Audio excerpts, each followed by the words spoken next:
መፍትሄዎቹ አምስት ናቸው። አንደኛው ጾም፣ ሁለተኛው ጸሎት፣ ሶስተኛው የአምልኮትና የትሩፋት ስግደት፣ አራተኛ የመንፈስ ትግል ወይም ተጋድሎ ሲሆን አምስተኛው ቅዱስ ቁርባን መቀበል ናቸው።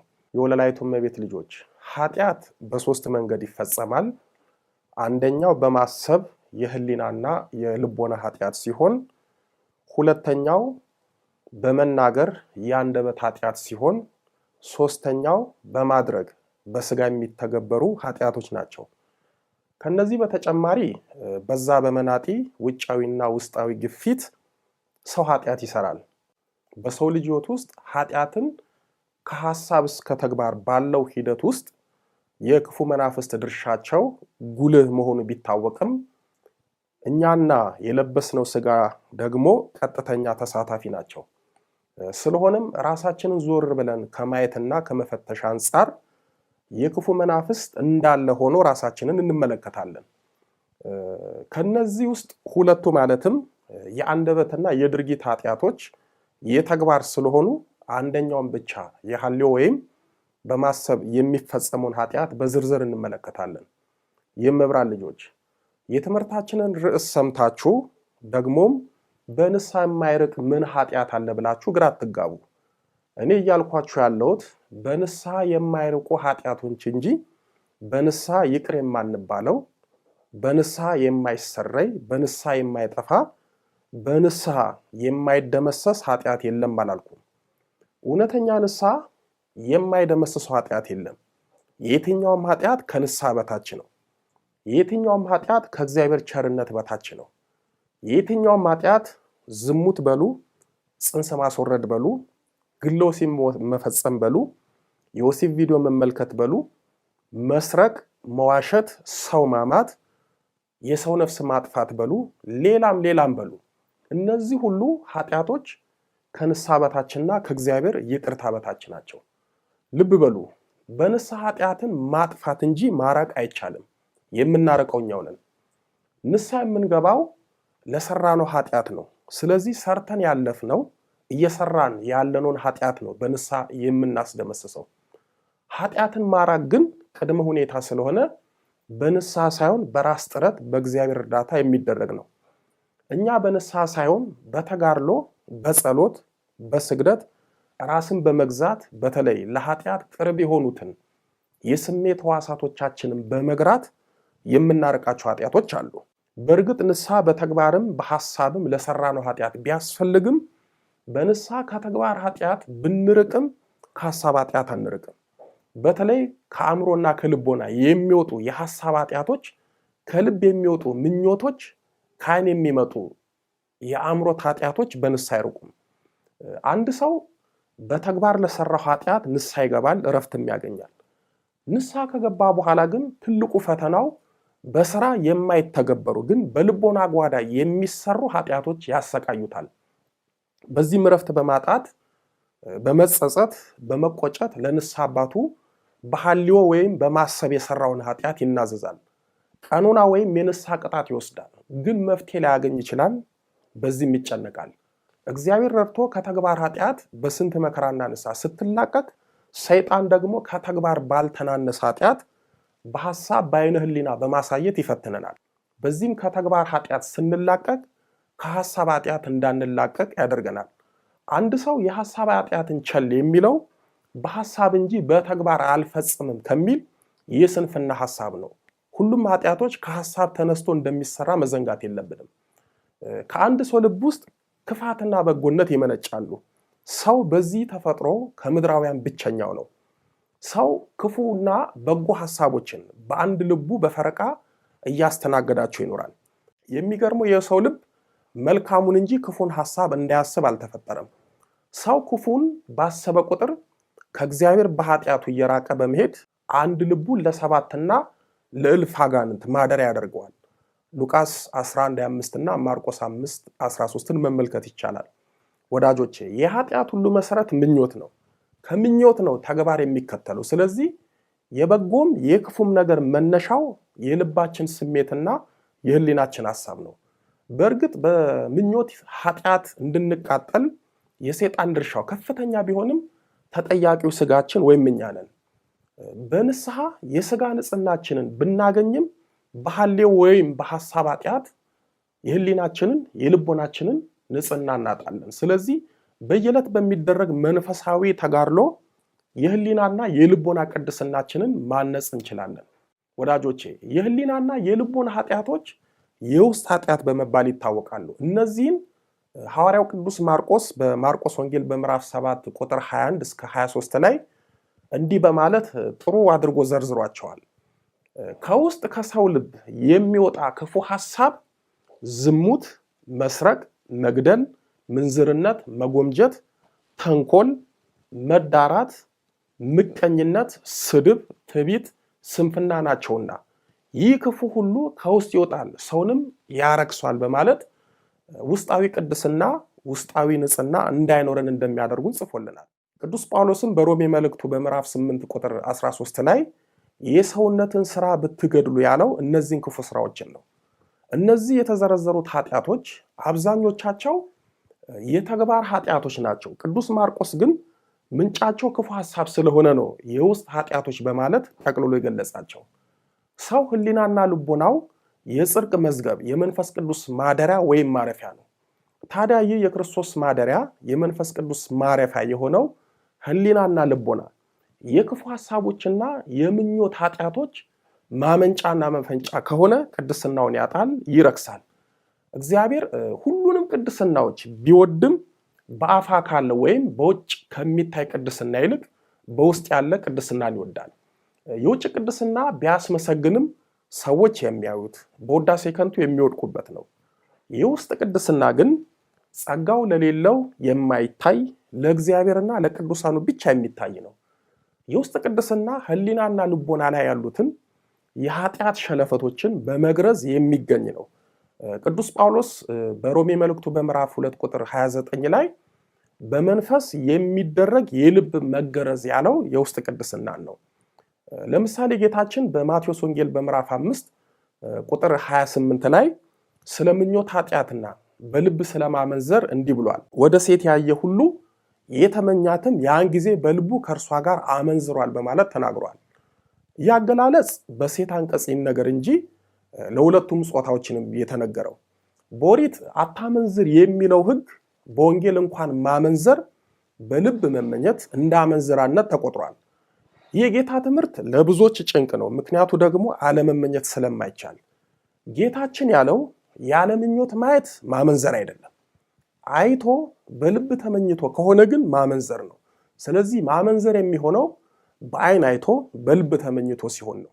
ብዙዎቻችን በተግባር ከምንሰራው ኃጢአት ይልቅ በአይን አይተን በልብ ተመኝተን የምንሰራው የምኞት ኃጢአትና ፍቶት ይበዛል። ብዙ ጊዜም የየዕለት የልምድ ኃጢአት ይሆንብናል። ንስሐ ብንገባበትም አምሮታችንና ምኞታችንን ለማራቅ በጸሎት በስግደት አንታገልም። በተለይ ይህንን አይነት ኃጢአት ልምድ ያደረግነው ሰዎች ቅዱስ ጴጥሮስ በሁለተኛ ጴጥሮስ በምዕራፍ 2 ቁጥር 14 ላይ ምንዝር የሞላባቸው ኃጢአትንም የማይተው አይኖች አሏቸው፣ የማይድኑትን ነፍሳት ያታልላሉ፣ መመኘትን የለመደ ልብ አላቸው በማለት ይገልጽልናል። ምንዝር የሞላባቸው ያለን 24 ሰዓት ዝሙትን የምናስብና በዝሙት ክፉ ሐሳብ የምንፈተነውን ነው። ኃጢአትን የማይተው አይኖች አላቸው ያለን ወንዱን ሴቱን ኃላፊውን አግዳሚውን እያየን በማየት ለምንቅበዘበዘው ነው። የራሳችንን ሰው ይዘን የሌላ የምናየውን ነው። የራሳችን ያልሆነውን ሰው ለምናይ ነው። መመኘት የለመደ ልብ አላቸው ያለው ደግሞ የአብዛኞቻችን መገለጫ ነው። መመኘት ለምዶብን መመኘት ኃጢአት ሆኖብን የምኞት ኃጢአት የዕለት ተዕለት ሕይወታችን ሆኗል። ወዳጆቼ የሚያሰናክለን ከሆነ አይናችንን እንድናወጣ እጃችንን እንድንቆርጥ የታዘዝነው ለኃጢአት ምክንያት የሆነውን ነገር ሁሉ በትክክል ከኛ እንድናርቀው እኛም እንድንርቀው እንድንሸሸው ከልቦናችንን መዝገብ እንድናወጣው ከህሊናችንም እንድናስወግደው መታዘዛችንን የሚያመለክት ነው። ህሊናና ልቦናችንን የኃጢአት የክፋት ማከማቻ አድርገን ክርስቶስን መንፈስ ቅዱስን ማደሪያ እንዳናሳጣ። የልብ ምኞት ካለ ሰውነት ወደ ኃጢአት ያዘነብላል፣ የክፋትንም ጎዳናውን ይከተላል፣ መንፈስ ቅዱስም በሰውነታችን ማደሪያ ያጣል። ለዚህም ነው በመጽሐፈ ምሳሌ በምዕራፍ 7 ቁጥር 25 ላይ ልብ ወደ መንገዷ አያዘንብል በጎዳናዋም አትሳት በማለት የተጻፈው። ዛሬ ላይ ሆነን ትላንትን እንዴት በኃጢአት እንደወደቅን ስናስብ ልባችን በምኞት ተታሎ ህሊናችን ለመተግበር ቸኩሎ ነው። ይህም ያተረፈልን ጽኑ ጸጸት ነው። ነቢዩ ኢሳያስም በትንቢተ ኢሳያስ በምዕራፍ 44 ቁጥር 20 ላይ የታለለ ልብ አስቶታል ይለናል። ወዳጆቼ ኃጢአትን በህሊናና በልቦና የሚመኝ ሰው ሁኔታዎች ሲመቻቹለት በልቡ የፈለገውን በህሊና ያሰበውን ያቀደውን በስጋ ከማድረግ ወደኋላ አይልም። አንዳንድ የዋሆች የምኞት ኃጢአትን ከራሳቸው ላለማራቅ ፈታኛቸው እግዚአብሔር ይመስላቸዋል። በዚህም እግዚአብሔር ሆይ ለምን በዚህ ክፉ ሐሳብ ትፈትነኛለህ? ለምን አታርቅልኝም? እያሉ ይሟገታሉ።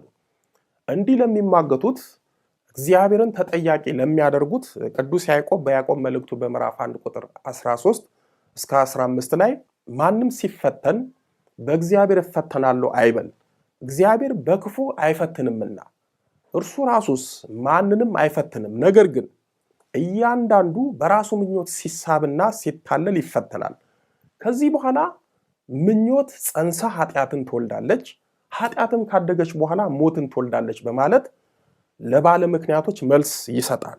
ኃጢአትም በምኞት ማፀን ተጸንሳ ሞት ሆና እንደምትወለድ ይናገራል። አንዳንዶቻችን ደግሞ በስጋችን በተግባር መስራት ያልቻልነውን አሊያም የፈራነውን ኃጢአት በልቦናችን በሐሳባችን በመስራት ህሊናዊ ደስታና እርካታ እናገኛለን። በተለይ በአካለ ስጋ የማናገኘውን ሰው በልቦና ስጋ በማየት ከተግባር ያልተናነሰ ኃጢአት በሐሳባችን እንፈጽማለን። ይህ ክፉ ባህሪ ሲጣባን በጸጸት ንስሐ በመግባት ለመተው እንፈልጋለን። ግን ህርም ብለን ስንተው ሳይሆን ስንቸገር እንታያለን። ምክንያቱም ምኞትና አጋንንት በልቦናችንና በህሊናችን ሰልጥኗልና። እንደ ዋዛ የጀመርነው የምኞት ኃጢአት ለልቦናችን መርከስ፣ ለስጋና ለነፍሳችን አለመቀደስ ምክንያት ይሆናል። ቅዱስ ጳውሎስም በሮሜ መልእክቱ በምዕራፍ 7 ቁጥር 8 ላይ ኃጢአት ምክንያት አግኝቶ ምኞትን ሁሉ በትእዛዝ ሰራብኝ ያለው በምኞት ኃጢአት ለምንሰቃየው ለኛ ነው።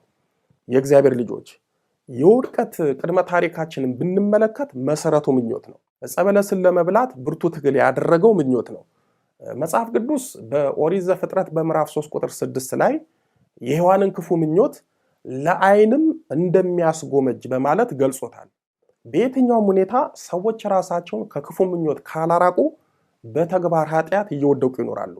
በመርከብ ላይ ያለች ትንሽ ሽንቁር ቀዳዳ ችላ ከተባለች፣ ቶሎ ካልተደፈነች፣ በዝምታ ከታለፈች በሽንቁሩ ቀዳዳ የገባ ውሃ ቀስ በቀስ በመሙላት መርከቡን እንደሚያሰጥመው ሁሉ ዛሬም በዓይናችን ሽንቁር ወደ ህሊናችን ወደ ልቦናችን የገባው የምኞት ኃጢአት መርከብ ሰውነታችንን በተግባር ኃጢአት ማስጠሙ አይቀርም። ለዚህም ነው ቅዱስ ጳውሎስ በገላትያ መልእክቱ በምዕራፍ 5 ቁጥር 16 ላይ የሥጋን ምኞት ከቶ አትፈጽሙ ያለን።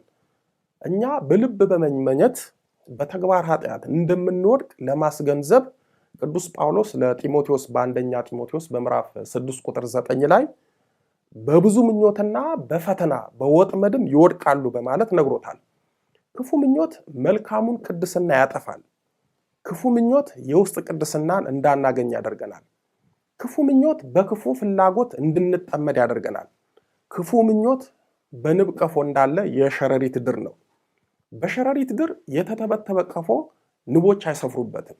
ውስጡ ሲጸዳ ለንቦቹ ጥሩ ተደርጎ ሲሰናዳ አውራው ከነሰራዊቱ ይገባበታል፣ ማርም ይሰራበታል። ዛሬም ልባችን የምኞት ኃጢአት ካደረበት ጌታ አይገባበትም፣ መንፈስ ቅዱስም አያድርበትም። ነገር ግን ክፉ ምኞትን የሐሳብ ኃጢአትን ከልቦናችን ካራቀን ጌታ ከቅዱሳኑ ጋር ገብቶ ያድርበታል፣ ጣፋጭ መንፈሳዊ ፍሬን ይወጣበታል። የሞት ክፉ ሐሳብ የተቀደሰውን ሰውነት በኃጢአት እንደሚያሸተው ጥበበኛው ሰለሞን በመጽሐፈ መክብብ በምዕራፍ 10 ቁጥር 1 ላይ የሞቱ ዝንቦች የተቀመመውን የዘይት ሽቱ ያገሙታል በማለት ገልጾታል። የመብራን ልጆች ስለ ክፉ ምኞት ኃጢአት በዝርዝር ካየን ከዚህ ውስጣዊ ፈተና እንዴት ነው የምንላቀቀው የሚለውን እናያለን። እነዚህን ያለ መሰልቸት በተግባር ካዋልናቸው በውስጣችን ያሉትን ወደ ልቦናችን መቅደስ ለመግባት የሚሞክሩትን ለመከላከል እንችላለን። የያዝነው ጾም፣ ጸሎት፣ ስግደት፣ ተጋድሎ ቀስ በቀስ እያደገ በውስጣችን ያለውን ክፉ ሐሳብ እያስወገደ በጎን ይተካል። በምንቀበለው ቅዱስ ቁርባን መለኮታዊ ኃይል ውስጣችን ያሉት ክፉ ሐሳቦችና ክፉ ኃይላት ይጠፋሉ። በዚህ ትግላችን ውስጥም እግዚአብሔር የኃጢአትን ጾር ድል የምንነሳበትንም ኃይል ይሰጠናል። ግን ጾም፣ ጸሎት፣ ስግደት ብቻ ይበቃኛል ብለን መዘናጋት የለብንም። ዋናው የመንፈስ ትግል ነው። ክፉን ሐሳብ የምንቋቋምበት ጠንካራ የመንፈስ ትግል ያስፈልገናል። ክፉን የምንቃወምበት የመንፈስ ጥንካሬ ከሌለን በፈተና መውደቃችን አይቀርም። ምክንያቱም ጾም፣ ጸሎትና ስግደት መንፈሳዊ ትግላችንን ይረዱታል፣ ኃይል ብርታት ይሆኑታል። ነገር ግን ትግልና ቆራጥነት እጅግ በጣም ያስፈልጉናል። ወዳጆቼ እንኳን እኛ ሐዋርያው ቅዱስ ጳውሎስ በውስጥና በውጭ ብዙ ፈተና መከራ ደርሶበታል። ፈተናውን እንዴት እንደተቋቋመ፣ ስጋውን እንዴት መግዛት እንደቻለ በአንደኛ ቆሮንቶስ በምዕራፍ 9 ቁጥር 27 ላይ ስጋዬን እየጎሰምኩ አስገዛዋለሁ በማለት ገልጿል። ይህ አባባሉ ስጋውን ለነፍሱ ለማስገዛት በጾም፣ በጸሎት፣ በተጋድሎት መታገሉን የሚያሳይ ነው። ዛሬም እኛም ቅዱስ ጳውሎስንና አባቶቻችንን አብነት አድርገን ከክፉ ምኞት፣ ካላስፈላጊ ስጋዊ ፍላጎት ለመራቅ ስጋችንን መጎሰም አለብን። ያኔ የህሊና ንጽሕና፣ የልብ ቅድስና እናገኛለን። የመንፈስ ቅዱስን ማደሪያ እንሆናለን። ስለዚህ የህሊና ንጽሕና እድፈት ለስጋ ኃጢአት ውድቀት ስለሚዳርግ ክፉ ምኞቶችን መቃወም አለብን። ቅዱስ ዮሐንስም በአንደኛ ዮሐንስ በምዕራፍ 2 ቁጥር 17 ላይ ዓለሙም ምኞቱም ያልፋሉ፣ የእግዚአብሔርን ፈቃድ የሚያደርግ ግን ለዘላለም ይኖራል ብሏል።